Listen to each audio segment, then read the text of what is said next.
بسم الله الرحمن الرحيم.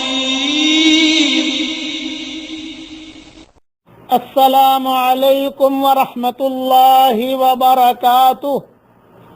نحمده ونصلی علی رسولہ الکریم. اما بعد، ایک دعا ہے، تسبیح ہے، لمبی ہے.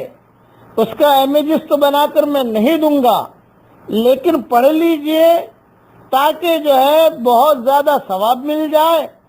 اور یہ دعا ایسی ہے کہ حشر کے میدان میں جب عرش اترے گا تو سارے فرشتے جتنے آسمانوں میں ہیں، سارے کے سارے فرشتے، 7ویں آسمان کے فرشتے اور 6ٹھے آسمان کے فرشتے، 5ویں آسمان کے فرشتے، 4تھے آسمان کے فرشتے، پھر 3رے آسمان کے فرشتے، پھر جو ہے دوسرے کے، پہلے آسمان کے، اور پھر زمین کے فرشتے، سارے کے سارے فرشتے ایک تسبیح پڑھیں گے.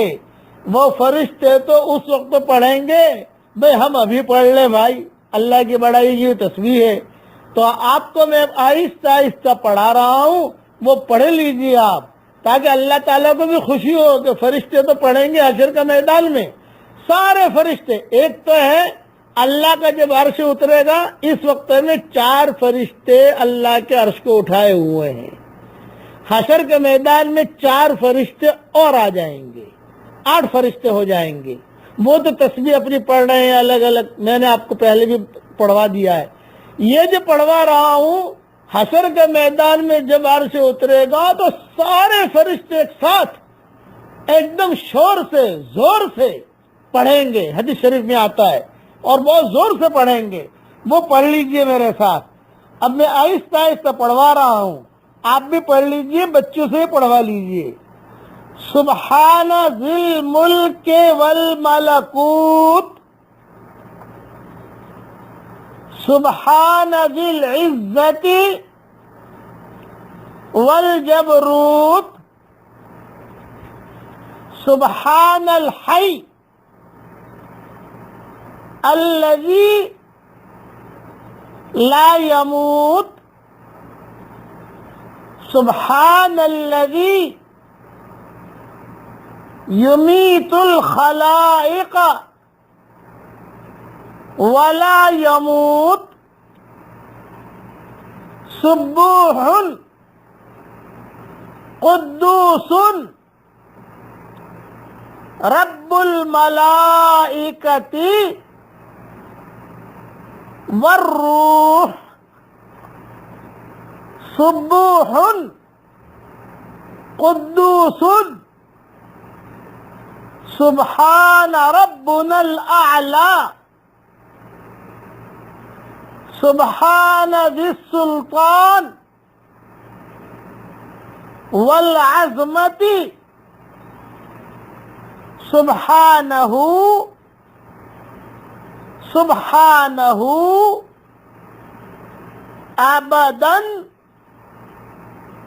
ابدا. یہ تسبیح سارے فرشتے آسمانوں پر پڑھیں گے. یہ میں نے آہستہ آہستہ کر کے آپ کو پڑھوا لیا ہے.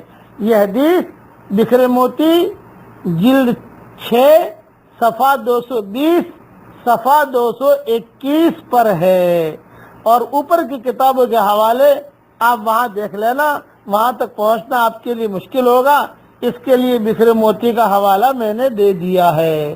اور اس میں اور بھی تفصیل ہے کہ حضرت ابو ہریرہ فرماتے ہیں کہ جب لوگ گھبرا کر اٹھیں گے تو انبیاء سے شفاعت طلب کریں گے. حضرت آدم علیہ السلام سے لے کر ایک ایک پیغمبر کے پاس جائیں گے، وہاں سے صاف جواب پائیں گے کہ ہم کچھ نہیں کر سکتے، یہاں تک کہ ہمارے نبی حضرت محمد مصطفیٰ صلی اللہ علیہ وسلم کے پاس پہنچیں گے. آپ صلی اللہ علیہ وسلم جواب دیں گے حشر کے میدان میں تیار ہوں، میں ہی اس کا اہل ہوں، میں ہی یہ کام کروں گا. پھر حضرت محمد صلی اللہ علیہ وسلم جائیں گے اور عرش تلے سجدے میں گر پڑیں گے، اللہ تعالیٰ سے سفارش کریں گے کہ وہ بندوں کا فیصلہ کرنے کے لیے تشریف لائیں۔ اللہ تعالیٰ آپ کی شفاعت قبول فرمائے گا اور بادلوں کے سائبان میں آئے گا، آسمان دنیا ٹوٹ جائے گا، اس کے تمام فرشتے آ جائیں گے، پھر دوسرا بھی پھٹ جائے گا، اس کے فرشتے بھی آ جائیں گے، اسی طرح 7 آسمان ٹوٹ جائیں گے اور ان کے فرشتے آ جائیں گے، پھر اللہ تعالیٰ کا عرش اترے گا اور بزرگ تر سارے بڑے بڑے فرشتے نازل ہوں گے اور خود وہ اللہ تشریف لائے گا۔ فرشتے سارے کے سارے اللہ کی تسبیح میں مشغول ہوں گے، ان کی تسبیح اس وقت یہ ہوگی جو میں نے آپ کو پہلے پڑھوا دی ہے۔ مدینہ منورہ سے دعا کر رہا ہوں، اے اللہ حشر کے میدان کی رسوائیوں سے تو ہماری حفاظت فرما، اے اللہ حشر کے میدان میں تیرے نبی کا پڑوس ہمیں نصیب فرما، اے اللہ ہمارے نامہ اعمال کو ہمارے داہنے ہاتھ میں دلا دیجئے، اے اللہ دنیا میں تو نے ہمارے عیبوں پر پردہ ڈالا ہے، اے اللہ اسی پردے کے ساتھ ہمیں موت دینا، اسی پردے کے ساتھ قبر میں رکھنا اور اسی پردے کے ساتھ ہم سب کو تیری بڑی بڑی جنت میں داخل فرمانا اور اسی پردے کے ساتھ حشر کے میدان میں رکھنا، آمین آمین۔ اب پڑھ لیجئے میرے ساتھ، اللہم اغفر لی وللمؤمنین والمؤمنات والمسلمین والمسلمات۔ دیکھیے میں نے اتنا پڑھا، دنیا میں جتنے مسلمان مرد عورتیں ہیں سب کے برابر اللہ نے مجھے نیکیاں دے دی۔ آپ پڑھو گے تو آپ کو ہی مل جائے گی، اور یہ تسبیح حشر کے میدان والی جو سارے فرشتے پڑھیں گے اس کو بھی یاد کر لیجئے۔ کوشش کرتا ہوں اچھا سا امیجز بنانے کی انشاءاللہ۔ السلام علیکم ورحمۃ اللہ وبرکاتہ، وآخر دعوانا ان الحمد للہ رب العالمین۔